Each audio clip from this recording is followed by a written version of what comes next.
కాదు చాలా tremendous success కదా ధనరాజ్ అప్పటి నుంచి ఇప్పటి వరకు. మీరు జర్నీ. ఎంత నమ్మకం ఉంటే మీ మీద మీకు నిలదొక్కున్నారు. పారిపోతారు, కష్టం వస్తే పారిపోతారు అందరూ. అవును మేడం.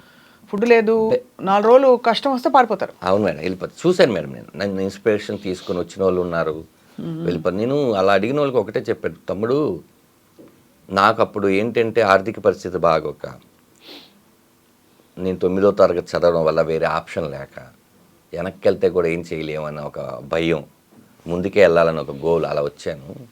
ఇప్పుడు మీరందరూ ఏంటంటే డిగ్రీ ఇంజనీరింగ్ చదివేసి మీకు బైక్ ఉండి ఇంట్లో డబ్బులు పంపించే అంత ఉంది. మాలాగా ఫోటోలు పట్టుకొని తిరగాల్సిన అవసరం లేదు. మీకు యూట్యూబ్ ఉంది, కొన్ని ప్లాట్ఫామ్స్ ఉన్నాయి, పరిచయాలకి ఈజీగా మొబైల్స్ ఉన్నాయి, సమ్ ఫేస్బుక్, ఇన్స్టాగ్రామ్, ఏదో ఒకటి మీ టాలెంట్ చూపించుకోవడానికి ఎన్ని ఆప్షన్స్ ఉన్నాయి కదా. మీరు వచ్చి ఒక 1 year 2 years ఒక గోల్ పెట్టుకోండి. 1 year 2 years గోల్ పెట్టుకొని, ఆహా ఇది అవ్వట్లేదు, ఇక్కడ ఉంటే మన కెరియర్ నాశనం అయిపోద్ది అనుకొని అప్పుడు మీరు వెళ్ళండి. మీరు ఏంటంటే వచ్చి 1 monthలోనో 2 monthsలోనో అయిపోదామంటే అది ఇండస్ట్రీ కష్టం అని చెప్పేవాడిని చాలామందికి. అదే మేడం, ఏంటంటే మనకు వేరే ఛాన్స్ లేక, ఎందుకంటే నా పర్సనాలిటీకి నేను మూటలు మొయ్యలేను, ఏ జాబు చేయలేను, నాకు ఓన్లీ ఇదొక్కటే కనిపించింది. ఇందులో నేను ఎలాగైనా, ఒకసారి మీరు చూస్తే ఇండస్ట్రీలోనే ఉండాలని నేను ఎంత తపనగా ఉన్నానంటే, ఇప్పుడు కూడా యాక్టర్గా చేశాం, జబర్దస్త్ చేసిన తర్వాత దాని ముందు సినిమాలు చేసాం, బిగ్ స్క్రీన్ అయినా చిన్న స్క్రీన్ అయినా స్క్రీన్ సైజ్ మారుతుంది కానీ మన యాక్టింగ్ మారదనుకొని అన్నీ చేసాం. ఓ రియాలిటీ షోకి వెళ్ళాం, ఆ తర్వాత ఛానల్స్ మార్చుకున్నాం, ఆ తర్వాత హీరోగా చేయాలనుకున్న తపంతో పొడ్డిచ్చేసాం, హీరోగా సక్సెస్ అవ్వలేదు అన్న తర్వాత మళ్ళీ షోస్ అవన్నీ స్టేజ్ షోస్ ఫస్ట్ టైం చేసుకొని స్టేజ్ షోస్ అవన్నీ చేసుకున్నాం. ఆ తర్వాత ఓ లేదు మళ్ళీ దీన్ని చేయాలని డైరెక్షన్ చేసాం. అంటే ఇక్కడ ఈ క్రాఫ్ట్స్లోనే వర్క్ చేయడం తప్ప నాకు వేరే వర్క్ రాదు. అవును, ఇక్కడే ఉంటాను మేడం. రేపొద్దున ఇది కాకపోయినా ఇంకా ఏదైనా యూట్యూబ్లో అయినా వెళ్తాను, లేకపోతే ఏదైనా చేస్తాను, లేకపోతే మిమ్మల్ని చూసి ఇన్స్పైర్ అయ్యి ఏదైనా ఇంటర్వ్యూలు అయినా స్టార్ట్ చేస్తాను, కానీ నేను ఎక్కడికి వెళ్ళలేను మేడం. ఇక్కడ ఇది అలవాటు అయిపోతే ఇంకెక్కడికి వెళ్తారు కదా. ఇదొక మీరు వ్యసనం. వెళ్ళాల్సిన అవసరం కూడా రాదు అసలు. అది చెప్పలేం కదా, వ్యసనం. కరోనా వస్తుందని మనం అనుకున్నావా? అదే అలా చూస్తే అంటే అందరికీ ఎంత పెద్ద కష్టం వస్తుంది దానికి అంత పెద్ద సొల్యూషన్ పక్కనే ఉంటుందని నమ్ముతాను నేను. అది ఒక రకంగా మంచి పని చేసింది, ఒక రకంగా అంతే కదా. సో అయితే మరి అది అలా జబర్దస్త్లో మాత్రం మీరు జబర్దస్త్గా ఉన్నారు. అవును మేడం, మంచి పేమెంట్, అంటే చాలా మంచి పేరు వచ్చింది, మంచిగా మీరు స్థిరపడింది అక్కడే కదా. అవునండి, అసలు నాకు సినిమా ప్రొడ్యూస్ చేయడానికి కూడా డబ్బులు ఇచ్చిందంత చేసిందండి జబర్దస్త్. అవును, చాలా మంచి మంచి ఇన్నింగ్స్ అది. అవునండి, ఇప్పటికీ చాలామంది జబర్దస్త్ మానేసిన విషయం తెలియక, సార్ జబర్దస్త్లో మీ స్కిట్స్ చాలా బాగుంటాయండి అని అంటుంటారు. అంటే అది రిపీట్ టెలికాస్ట్ అవ్వడమో, లేకపోతే అది యూట్యూబ్లో ఉండిపోవడమో, లేకపోతే వాళ్ళు అప్పుడు చూసుండడమో. నాకు ఇప్పుడు మా అమ్మ నాన్న ధనరాజ్ అని పేరు పెట్టారండి. ఎక్కడో ఒక 2-3 కలిసి, పంతులు గారు వాళ్ళందరూ కలిసి పెట్టిన పేరు. మొత్తం తెలంగాణ, ఆంధ్రప్రదేశ్ కొన్ని దాంట్లో ఆ పేరు ఇంత దూరం వచ్చింది అందరికీ తెలిసి అనడం చాలా గొప్ప విషయం. అయితే జబర్దస్త్ అనేది సినిమా థియేటర్కి తీసుకెళ్తుంది మేడం, టీవీ వాళ్ళ బెడ్రూమ్కి వచ్చేస్తుంది. అవును, ఆ చిన్న పిల్లలు కూడా అంటే ధనరాజ్ అనడం నాకు చాలా హ్యాపీగా అనిపించింది. అంటే నా ఇంటి పేరు కన్నా ముందు ఈ ధనాధన్ అనేది కూడా యాడ్ అయిపోయి ఉంది. గొప్ప విషయం మేడం. అంటే ఉన్నాయి, మన కష్టానికి కొన్నిసార్లు ఫలితం దక్కింది, కొన్నిసార్లు దక్కాలని కోరుకుని దక్కలేదు. జర్నీ మేడం, అంతే, ఇదంతా ఒక జర్నీ. సో జబర్దస్త్ నుంచి బయటికి రావడం అన్నది అది కాన్షియస్, ఇంకా సినిమాల్లో బిజీ అయిపోవడం వల్ల ఇంకా నేను నెక్స్ట్ సీజన్ నుంచి ఉండను అని చెప్పాల్సి వచ్చిందా మీరు? కాదు మేడం, ఇది టోటల్గా ఏంటంటే జబర్దస్త్ మానేయాలని నేనైతే ఎప్పుడు అనుకోలేదు. మాకేంటంటే 13 ఎపిసోడ్లు అని చెప్పారు. అది రేటింగ్ బాగా వచ్చేసరికి మళ్ళీ 13 ఎపిసోడ్లు కంటిన్యూ చేస్తాం. అప్పటికి కూడా నేను అప్పటికే నాకు తెలిసి జగడం, పరుగు, ఇట్లా కొంచెం మన పిల్ల జమీందారు, ఇలాగ నేను సినిమాలో కూడా కొంచెం నోటెడ్గానే గోపి ఉన్నాను మేడం. అంటే ఏమైపోయిందంటే మాకు అప్పుడు రోజుకు 3 ఎపిసోడ్లు తీసేవాళ్ళు మేడం. అంటే మార్నింగ్ ఒక 10 o'clock స్టార్ట్ అయితే ఒక 6 టీమ్ లీడర్స్ చేసేసరికి అది ఒక 4, రిజల్ట్స్ అంతా అయినాక 5 బ్రేక్, మళ్ళీ 1 hour తర్వాత మళ్ళీ ఒక స్కిట్, అది రాత్రి 11-12కి మళ్ళీ ఒక బ్రేక్, మళ్ళీ 1 గంటకో 2ంటికో అది మళ్ళీ 4 అయిపోయేది, 4-5 అట్లా 3 ఎపిసోడ్లు తీసేవాళ్ళు. 3 ఎపిసోడ్లు తీసిన తర్వాత మేము ఇంటికి వెళ్ళి ఇంకా పడుకోవాలి. పడుకున్న తర్వాత ఆ డే పోయింది.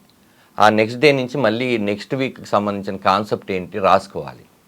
ఓ మీరే రాసుకునేవారు? అంటే మేము ఇప్పుడు నా స్కిట్లకి ఇప్పుడు ప్రసన్న బెజవాడ అనే అతను ఉండేవాడు, నా దాంట్లో రాటో రాంప్రసాద్ ఉండేది. ఏది ఉన్నా కూడా టీమ్ లీడర్ ఐడియాలజీ నుంచే, మీరు ఏది చెప్పినా కూడా ఇది బాగాలేదు బాగుందని చెప్పడానికి టీమ్ లీడరే మెయిన్ ఉంటుంది. వాళ్ళ కాన్సెప్ట్ చెప్పినాక అది నచ్చలేదు, ఇలాంటి కాన్సెప్ట్ వేరే వాళ్ళు చేస్తున్నారు అని అనేవాళ్ళు. అప్పుడు అది రాసుకోవడానికి ఒక 2-3 రోజులు పట్టేది. ఈ 2-3 రోజుల తర్వాత రిహార్సల్స్ తర్వాత షూటింగ్, మళ్ళీ షూటింగ్ సేమ్ ప్రాసెస్. ఇప్పుడు టోటల్గా మనకి ఏంటంటే వేరే సినిమాకి డేట్లు ఇవ్వడానికి, ఇప్పుడు సినిమా డేట్లు ఎలా ఉంటుంది కాంబినేషన్, అవును సేమ్ ఇక్కడ కూడా కాంబినేషన్. నాగబాబు గారు, రోజా గారు, ఇటు అనసూయ గారు, లేకపోతే రష్మి గారు, మిగతా 6 టీమ్ లీడర్లు, కంటెస్టెంట్లు, ఫ్లోరు, ఇన్ని ఉండే. ఇక్కడ ఇచ్చేస్తే అక్కడ చేయలేం. అక్కడేమో మన లైఫ్ టర్న్ అయిపోయి మన బిగ్ స్క్రీన్ కదా చూద్దాం అనుకున్నాం అనేది ఒక చిన్న ఇది ఉండేది అప్పట్లో. ప్రాబ్లం ఏమైపోయిందంటే అమ్మో మనం చాలా స్ట్రెస్ తీసుకుంటున్నాము అని అప్పుడప్పుడు చేసి ఆల్మోస్ట్ ఒక 70 స్కిట్లేదో చేశాను. 70 స్కిట్లు. ఆ తర్వాత ఈ సినిమా బిజీ ఎడావలి పడిపోయాం. వాంటెడ్గా జబర్దస్త్ వదిలేసి వచ్చేద్దాం కాదు. ఒకరోజు ఈ ఇన్సిడెంట్ ఎవరికి తెలియదు మేడం. మీరు వేణుని కూడా ఇంటర్వ్యూ చేశారు, నేను చూశాను. ఇప్పుడు మీరు వేణుని వేణు చెప్తాడేమో అని కొంచెం చూశాను. నేను యాక్చువల్లీ పనిలేని పులిరాజు అని ఒక సినిమా జరుగుతుంది మేడం, నేను హీరోగా చేస్తున్నాను. అది యూసుఫ్ గూడ్లో గణపతి ఎదురుగా ఫోటోషూట్ ఏదో జరుగుతుంటే వేణు అండ్ ఏడుకొండల మేనేజర్ వచ్చారు. వచ్చి ఆలీ గారు ఆలీ టాగీస్ అని ఒకటి చేస్తున్నారు, సడన్గా ఆయనకి ఏదో డేట్లు ఇబ్బంది వల్ల చేయట్లేదు, ఇప్పుడు దాన్ని మా టాగీస్గా మార్చారు. దాంట్లో వేణు నువ్వు ఇద్దరు యాంకర్ బాగుంటుంది అనగానే నేను వేణు వచ్చాడు. ఏంటంటే లేదు చేద్దాం, ఎంతకాలమైన మనం కంటెస్టెంట్గా ఉంటాము, చేద్దామంటే అయితే ఒక పని చేద్దాం, ఒకసారి దీప్తి గారికో కీర్తి గారికో మల్లెమాలకి చెప్దామంటే అప్పుడు వేణు అన్నాడు లేదు ఆ షో వేరు ఈ షో వేరు, అది గురువారం ఎప్పుడు వస్తుంది, ఇది ఆదివారం మధ్యాహ్నం వస్తుంది, ఇక్కడ మనం ఏంటి కమెడియన్స్, అది ప్రాబ్లం ఏమి ఉండదు కదా అన్నారు. సరే అయినా కూడా ఒకసారి చెప్తే బెటర్ ఏమో అన్నాను. వేణు సరే నువ్వు వెళ్ళి చెప్పు అన్నాడు. నేను ఏం చేశానంటే ఇక్కడ నెక్స్ట్ డేనే షూట్ చేస్తాం. షూట్ చేసేసి నేను వెళ్ళి ఇట్లా మేడంతో మాట్లాడాను, శ్యామ్ ప్రసాద్ గారి వాళ్ళ పాపతో. మేడం ఇట్లా సడన్గా చేసామండి, ఇది చెప్దాం అనుకుంటున్నాను, సేమ్ అండి మీ డేట్లకి వాటికి ప్రాబ్లం రాదంటే ఆవిడ ఒక మంచి మాట అన్నారు. చూడదన్నా ఎప్పుడు ఎక్స్క్లూజివ్నెస్ ఒకటి ఉంటుంది, మీరు ఇక్కడ కనిపించి అక్కడ కనిపిస్తే అది పెద్ద ఎక్స్క్లూజివ్ అవ్వదు కదా, ఓ పని చేయండి, మీరు అది చేసేసి కంప్లీట్ చేయండి, మీకు మల్లెమాలలో ఎప్పుడైనా సరే మీకు ఇది ఉంటుంది, మీరు అది చేసేసేసి ఇక్కడికి రండి అన్నారు. అదేమైంది 13 ఎపిసోడ్లు అంటే జబర్దస్త్ డైరెక్షన్ చేస్తున్న సంజయ్ గారు కూడా ఆ టైంలో ఇటు వచ్చేసారు. ఓహో సరే ఆయన మేము 13 అనుకున్నాం, అది మెల్లిగా 24 ఎపిసోడ్లు అలా అయిపోయి అది అయిపోయింది. ఇప్పుడు ఇక్కడికి మళ్ళీ వద్దామనుకున్నప్పుడు మాకు సినిమాలు కొంచెం బిజీగా ఉండి దాని తర్వాత ఇక్కడికి వచ్చినాక అప్పుడు వాళ్ళు పడిన స్ట్రగుల్ అర్థమైంది. మేము సడన్గా 2 టీమ్ లీడర్లు వెళ్ళిపోయాం. ఇప్పుడు ఎవరు టీం లీడ్ చేయాలి? అవును, వాళ్ళకేమో నెక్స్ట్ 1 వీక్లో షూటింగ్ అనగా మేము వెళ్ళిపోయాం.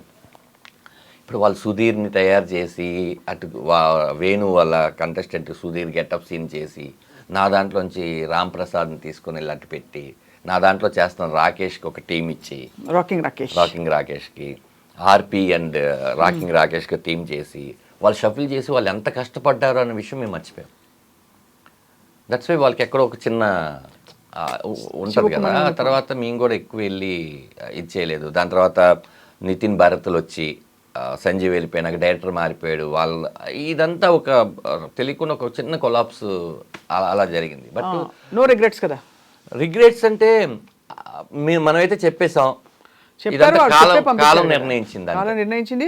బహుశా మార్పు అన్నది తథ్యం కదండి. ఇప్పుడు ఎంతకాలం మీరు చేసినా ఇంకో 70 చేస్తారు, అప్పటికైనా ఆగాల్సిందేగా. అవును మేడం, ఎన్నని తీసుకొని వస్తాం. ఆఖరికి మేము ఏం చేసాం, జుట్టు దగ్గర నుంచి కాలు వేలు వరకు ఏమేమి చేయగలమో అన్ని చేసేస్తాం. అదే ఇప్పుడు ఏం చేసినా కూడా ఇంకా ఎవరో చేసినట్టే ఉంటుంది తప్ప కొత్తది రాదు మేడం. మేము ఆఖరికి థింగ్స్ మీద దగ్గర నుంచి విషయాల దగ్గర నుంచి కాంటెంపరీ మ్యాటర్ దగ్గర నుంచి అన్ని విషయాలు చేసేస్తాం. మాకు కూడా ఏంటంటే మనం బోరు కొట్టక ముందే వచ్చేయాలి, మనం బోరు కొట్టినాక వాళ్ళు పంపించకూడదు. అది కరెక్ట్, 100% కరెక్ట్. ఇంకా తృప్తి ఉండాలంటే అలా వచ్చేయాలని అనుకున్నాం. అలా జరిగిపోయింది మేడం. అది ఇప్పుడు మీ సక్సెస్ని అమ్మ నాన్న చూసారా? నాన్నగారు నాకు 8-9 ఇయర్స్ ఉన్నప్పుడే చనిపోయారండి లారీ యాక్సిడెంట్లో. మదరు నాతో వచ్చేసినాక ఆవిడ చూసిన ఒకే ఒక్క సినిమా ఏంటంటే జై, నా ఫస్ట్ మూవీ. ఆ సినిమాలో తేజ గారు, అక్కడే వేణు నేను కూడా పరిచయం. తేజ గారు ఒక సీను ఒక చిన్న పాటలో ఇది ఉంటుంది. మా అమ్మ గిలాక్సీ థియేటర్ అని కింద మీకు షేక్పేట్లో ఉంటుంది, అందులో నన్ను కత్తితో పొడుస్తారు. అది యాక్చువల్లీ బొమ్మకి పొడుస్తారు కదా, మా అమ్మకి తెలీదు. అప్పుడే ఫస్ట్ టైం మా అమ్మ డిటిఎస్ చూడడం. కొరంగానే నానా అంది. అమ్మ అది బొమ్మమ్మ, నేను ఇక్కడ బతికే ఉన్నాను కదా అన్నాను. ఆ సినిమా ఒకటే చూశారు. ఆ తర్వాత మా అంతా చనిపోయాను. అమ్మ